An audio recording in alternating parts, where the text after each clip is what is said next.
So, our final speaker of tonight is a specialist in clinical psychology and sexology. She's been working as a clinical psychologist for 20 years and is now doing a PhD in older adult sexual health. Her talk is based on her experience as a clinical psychologist, talking to patients about their sexual issues. She hopes her talk will enlighten current and future clinicians and inspire researchers. Please welcome Sidsel Schaller.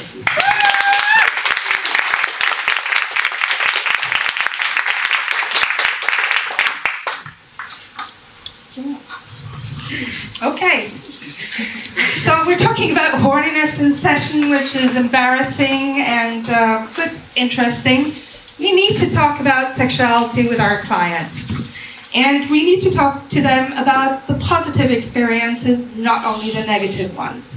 And many psychologists find this very, very difficult. Because it's challenging, So, the first time I felt sexual arousal in a session, I ignored it, because it wasn't in the script, kind of, you know? And the second time, I thought, this isn't acceptable, because the guy was talking about very, very odd things. You know? The third time, you guys, it was very unpleasant, because I really started to feel that this was challenging my self-image. And I started doubting myself, and I started wondering, do I have a problem? You know, should I not be working with people?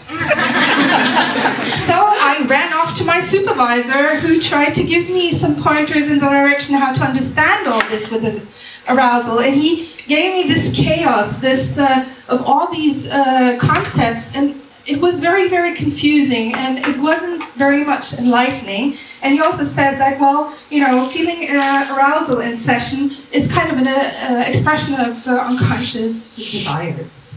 Oh, come on, really? So arousal is desire? No. This implied that if I got aroused in therapy, while my clients was talking about, you know, very odd things, that meant that I really wanted that. It could get me into trouble, you know, misunderstanding. You know, you could really be misunderstood. So, and it didn't resonate with my experience in session, but still, you know. So you do all the work. Of course, I had desires that sometimes would match the ones with my clients, and sometimes, you know, I really had to work through some of my darkest fears and wishes to become a good therapist, because you need to work on yourself. But still, a lot of the fantasies and desires that were presented in therapy were definitely not something I wished for, even under extraordinary circumstances. So what then could explain it? Being very scientific about it, I turned to porn. Or rather, studies on why and how porn works, and in particular the findings that we seem to get aroused even by things we do not desire, unless, you know, it triggers very strong negative feelings. So, on this note, so I started reading up, and I discussed a lot with my colleagues who had a very healthy, unpretentious attitude towards the subject. And what I learned over the years, I want to share with you today. First of all, and I have to concentrate, desire is not arousal. As desire and arousal are different mechanisms in the body. One does not necessarily follow or depend on the other, and they exist separately, but can influence each other. Desire is completely outside our control. You cannot negotiate desire. It does not need direction or purpose, but flourishes under favorable conditions and declines under unpleasant conditions. Desire is governed by mechanisms of pleasure and how the degree of pleasure is moved. Arousal, on the other side, is the physiological activation of our sexual organs due to changes in our hormonal conditions. Sometimes pictures, sounds, smells, touch, movement, or memories influence these changes, but other times it's just that the body is never static.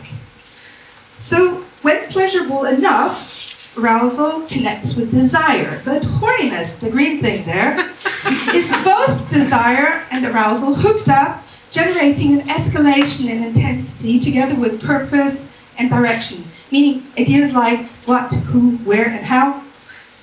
Well, and in Norwegian, we have a tendency to mix arousal with horniness when we say å tenne på, which is an on thing or to thing. But we do also have the expression of being aroused by, which is a passive activation, like when we are in the presence of an aroused other, either real or on film.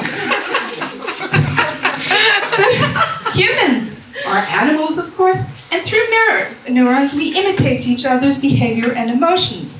And I would say, in the same way we imitate sadness, happiness, anger, fear, we must assume that we also imitate other emotional states like horniness. And as far as we know, we don't imitate the other person's thoughts or fantasies, but their physiological state. So when my client here goes into a trance-like state of horniness while talking about his stuff, my body reacts as it should, being a sheep and all. And if you deny the existence of this state in your body while being with a client, you risk rejecting his or her emotional state and possible problem. So it's a kind of, you need to take that seriously in the same way as you take other emotions seriously while being a clinical psychologist. So I want to say, don't panic, which I'm about to do now anyway. It's natural for humans to feel arousal in the presence of another human or animal or anything that is aroused, actually. And just to make you remember everything, I want you all to pinch your wrist like this and repeat after me. Arousal is not desire. Arousal is not desire. Arousal is not desire. Thank you.